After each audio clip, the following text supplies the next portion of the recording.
সন্ধেবেলা না গেছিলাম মার্কেটিং করতে। আসলে দিদিরা বাড়ি এসছে। দিদিরা না দিদিভাই। দিদিরা বাড়ি এলেই আমরা সন্ধেবেলা একটু বেরোই। কিছু কেনাকাটি করার থাকলে কেনাকাটি করি।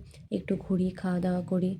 যতই ফোনে কথা হোক, এই যে সামনাসামনি বোনেদের দেখা হয়ে যে আড্ডাটা হয়, সেটার মধ্যে একটা মজাই আলাদা। গেছিলাম শাড়ি কিনতে। শাড়ি তো এখন সচরাচর পরাই হয় না আর খুব একটা কেনাও হয় না। শাড়ি কেনা বলতে ওই দুর্গাপুজো। তবে বিয়েবাড়ি ছিল সেই জন্যই শাড়ি দেখতে গেছিলাম। আমার না এখন ডিপ কালারের শাড়ির থেকে হালকা কালারের শাড়িই পছন্দ হয়। আর আমরা শাড়ি কিনতে সাধারণত বোনেরা একসাথেই যাই। সবাই সবারটা পছন্দ করে দিই।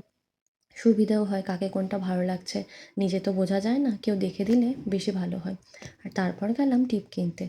আমি না টিপটা একটু ওপরেই পরি। আমি না, আমরা ৩ বোনই। আর সবাই বলে কি টিপটা একটু নামা। এবার কি করে বোঝাই যে ওপরে টিপ পরতেই ভালোবাসি।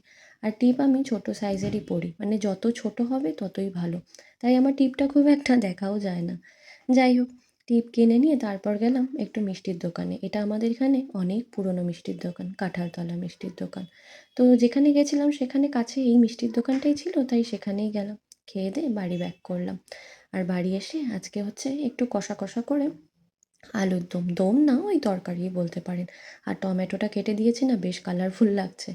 যাই হোক, আর রাতে যে পরোটাটা করা হয়েছিল না, সেটা আগে থেকে দই দিয়ে মেখে রাখা হয়েছিল। খুব ভালো হয়েছিল খেতে। ব্লগটা কেমন লাগলো জানাবেন। কেমন?